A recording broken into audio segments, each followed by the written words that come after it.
Founded in 1852, the Cambria Iron Company of Johnstown, Pennsylvania, made an important contribution to American industrialism.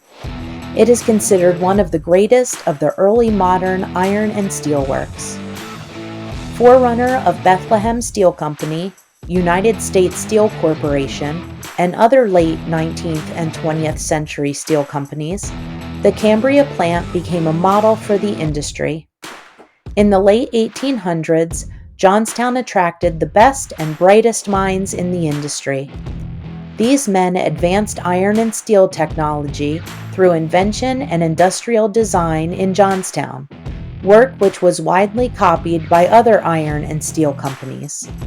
This enormous contribution signaled the end of America's reliance on British-produced rails and allowed the expansion of the nation's railroad network.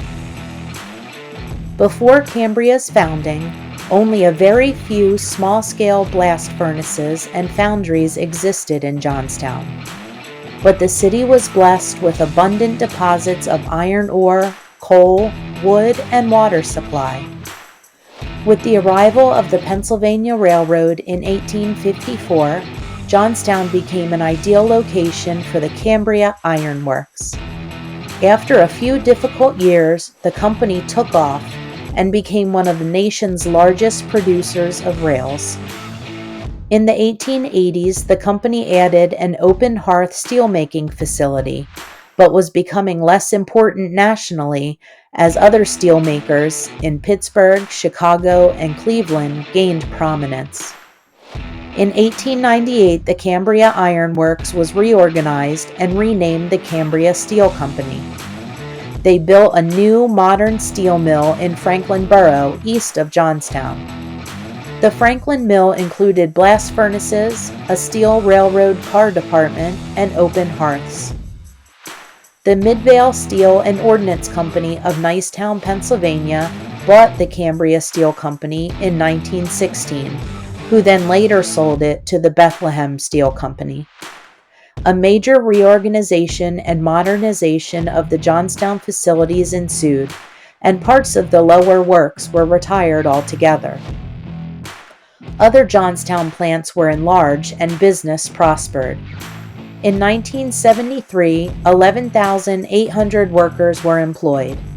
But that year, Bethlehem decided to significantly cut its Johnstown operations for a variety of reasons, including aging facilities, lack of access to transportation, and difficulty in complying with environmental regulations.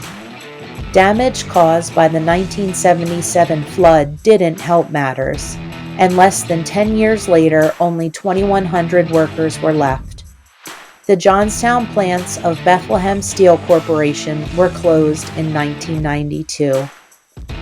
Johnstown is identified as one of two sites having the most intact structures dating from the nation's earliest steel companies. The Cambria Iron Works is listed as a National Historic Landmark by the National Park Service and remains the only American steel mill to have received this designation. Although the heyday of steel in Johnstown is long gone, the city holds a well-earned place in steelmaking history.